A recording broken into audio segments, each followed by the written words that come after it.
So it's not that the threat is zero, but instead I would say basically there already were several 100,000 coins in these centralized entities. Even, when you take in other things like Coinbase, there's more than that, but there's still the minority. So it's a large minority of coins that are in these kind of big centralized honeypots, and that this might slightly increase them, but not enough. Like if you weren't worried about 15% of coins being held in big institutions, 20% is not going to be the game changer, most likely, right? Or 600,000 coins in ETFs specifically going up to a million or billion point two, right? That's not what changes things. Bitcoin investors remain deeply divided over the emergence of spot Bitcoin ETFs and the influence exerted by major Wall Street players such as BlackRock, who now control vast quantities of Bitcoin. BlackRock's sudden and largely unexpected foray into Bitcoin has been a contentious issue since last year, sparking increasing concerns among many investors. With the recent approval of ETFs, more attention is being drawn to the associated risks, evidenced by a surge in Bitcoin purchases. According to data from BlackRock's website, their IBIT fund held 141,142 Bitcoin as of February 27, a significant increase from January 31 when it held 66,800 Bitcoin, effectively doubling its holdings in just 1 month.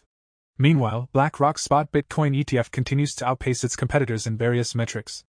On a recent Tuesday, IBIT recorded its highest daily inflow at $52.2 million and achieved a record daily trading volume of $1.36 billion. This surge in inflows surpassed its previous record set on February 13 by 5%, overshadowing the total net inflows for all spot Bitcoin ETFs combined on the previous day, which stood at $19.8 million. In contrast, Fidelity's FBTC ETF ranked second with $126 million in inflows, followed by Bitwise's BIB with $18.4 million. Despite the escalating demand for these investment products, prominent macro analyst and investment strategist Lyn Alden remains unconcerned about Wall Street's influence through ETFs. Alden dismisses fears raised by figures like Cardano's Charles Hoskinson and Max Kaiser, suggesting that they may be exaggerating the risks associated with these products. In a recent interview with Unchained, Alden also shared her insights on the 2024 Bitcoin halving and outlined key indicators to watch as the market approaches its peak in the cycle. Before we continue with the rest of the video, do check out daily 5-minute crypto newsletter with all the latest crypto and Bitcoin news. It's a fantastic analysis of on-chain crypto data and breakdowns, and the best part is it's absolutely free. They'll cover expert predictions, breakdowns of on-chain crypto data, and any breaking news you need to know, all in a nutshell. Click the first link in the description and enter your email to join over 50,000 others in becoming a better crypto investor right now. So I think that would have been more of an issue maybe 10 years ago, like when the Winklevoss twins originally proposed a Bitcoin ETF, which was a good thing. I mean, it was made sense for them to do so. They were early on this whole kind of asset. But if that had happened, you can imagine a case where a lot of the Bitcoins wound up in ETFs. Fortunately now, Bitcoin's had 15 years to kind of distribute. And so it's pretty hard to get the genie back in the bottle and pull a lot of those coins back into very centralized custody. Using GBTC, there was already like 600,000 coins, over 600,000 coins in not an ETF but a trust, basically an ETF for this discussion. And so if you kind of go up to 700,000, 800,000, 900,000, a million, you're still talking about 5% of coins. And so and the more you get, the more that likely drives price. And that makes it harder to get a bigger share of the network. You can get a more dollar value, but the network value is increasing, and so your ability to keep getting a higher percentage of the network into ETFs is, I think, somewhat limited. So I think we'll see a period where that number goes up, that percentage goes up, because there's years of pent-up demand that, there's all these managed walled garden capital that kind of wants some Bitcoin. So I think when that demand's met, it starts to kind of slow down. The major threat, because it's a proof of work network rather than a proof of stake network, it's not so much about transaction censorship and things like that. The main thing would be kind of determining what side wins in like a hard fork, or major owners have a kind of an influence on that sort of thing. There's an economic push that happens. If you weren't worried about 15% of coins being held in big institutions, 20% is not going to be the game changer, most likely, right? Or 600,000 coins in ETFs specifically going up to a million or billion point two, right? That's not what changes things. So overall, I think that risk is somewhat overblown. And I also think that some of the like the no coin or TradFi arguments are Bitcoin is no longer like cypherpunk money because there's ETFs on it, right? But that's a silly argument because Bitcoin didn't decide to have ETFs on it. It's not like the Bitcoin Committee Council got together and decided we're going to have ETFs now. There's no such thing as a Bitcoin Committee or a Bitcoin Council. Bitcoin is just an open source protocol.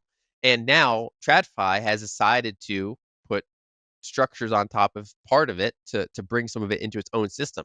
All the ETF is in developer terms basically an API for the fiat system. It just allows the fiat system to plug into Bitcoin a little bit better than it used to. That's all that these do. It's an upgrade to the TradFi system, not an upgrade to Bitcoin, even though it moves Bitcoin price more than it moves TradFi price this cycle.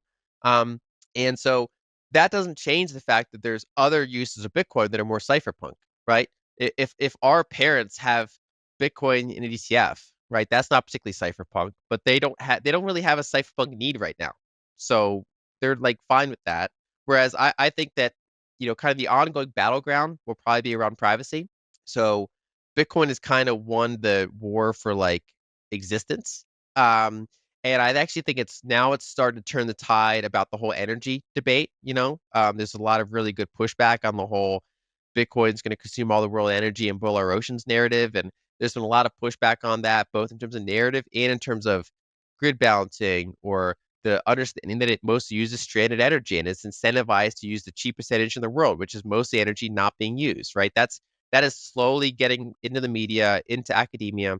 But I think the battle that's still far from being won is privacy. While Alden acknowledges the existence of certain risks, she predominantly views these products as beneficial tools that will enhance access to Bitcoin and the digital realm, particularly for older investors who may harbor reservations about cryptocurrencies and prefer traditional investment avenues like ETFs.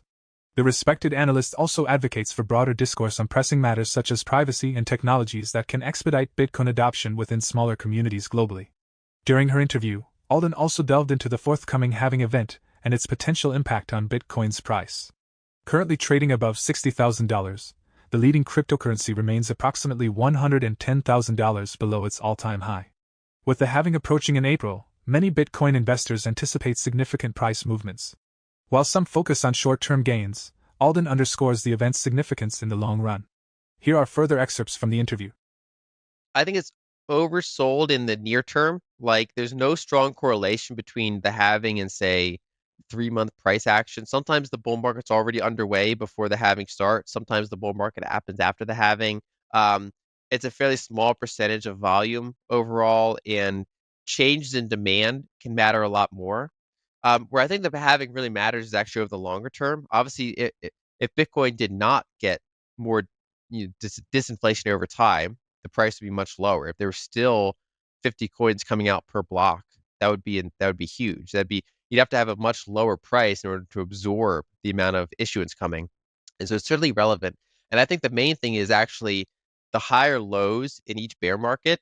The halving is really important for that because at a time when there's no new marginal demand for Bitcoin, there's some buyers getting out of Bitcoin. The fact that hodlers can basically absorb the supply as the price gets cheaper, they can buy more coins, and now there's fewer coins coming to market than there were in the prior cycles. That's really relevant for having a higher price floor in bear markets. And so I think overall the timing is overdone in terms of narrative, but then obviously the importance is still really there. And I think this is still to some extent affects the timing to a moderate degree. I just think that overall global liquidity indicators tend to be more correlated with Bitcoin price, which makes sense because the halving determines a couple $1 billion worth of annual issuance at current prices, whereas changes in demand can affect hundreds of billions of dollars going in or not going in a given year, for example. I think that's a much bigger factor for timing, but I think the halving is a really important. One, it's important for narrative, and two, it's important for the higher highs and higher lows in each cycle. One of the pictures in your background, like the HODL wave type of chart, I pay attention to that. If you see a lot of longer term held coins coming to market, um, basically if the price goes up enough, the supply gets a lot more readily available. That can start marking the not maybe not the top of a cycle because it's hard to say where this kind of hits its crescendo, but the risk reward in any given 2-year period starts to get materially worse when that ratio is going down a lot. It's already gone down a lot. A lot of new coins are entering the market. There's a mania. In the last cycle, like when I saw things like Dogecoin going vertical, when just like when just there's kind of just mania everywhere. Because what happens is, Bitcoin is obviously fixed supply, and there's lots of demand coming in.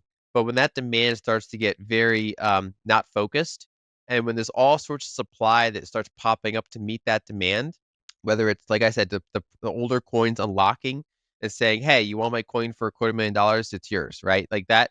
As more coins kind of come to market, as people say, "Well, what else can I buy? I want to buy this coin. I want to buy this coin. I want to buy this JPEG. I want to buy this thing. I want to invest in this overvalued equity building on blockchain XYZ," right?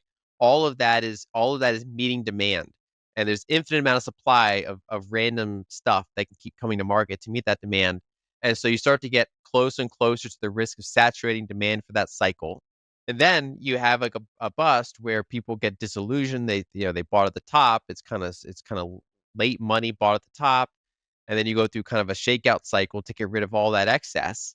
And so really that combination of seeing the HODL wave go down or other measures of kind of tightly held coins coming to market, combined with just a flurry of other low quality things trying to meet the overall demand for capital that wants to enter the space and is maybe not that differentiated between Bitcoin and other things that are happening. Continuing with ETF-related updates, the newly launched 9 ETF had a remarkable trading day on Tuesday, as per the latest report by Eric Balcones. Eric's update highlights another day of intense trading volume for the 9 ETF, with over $2 billion traded. IBIT, in particular, set a new personal record with $1.3 billion in trading volume. To put this into perspective, it surpasses the trading volumes of many large-cap US stocks. Balcones expresses uncertainty about whether this surge represents a new norm, or a short-term anomaly driven by algorithms or arbitrage activities.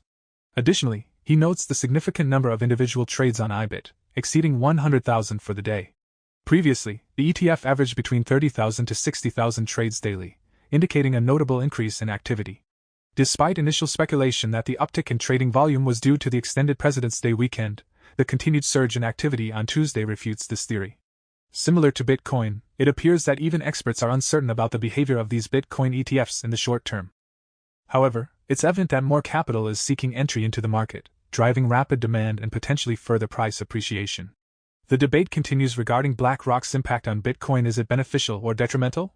Will Bitcoin and cryptocurrency prices continue to climb in the coming days and weeks? Share your thoughts on the video and Alden's interview in the comments section below. For more Daily Dose Crypto news, check out these 2 awesome videos on your screen. Click now and we will see you on the next video.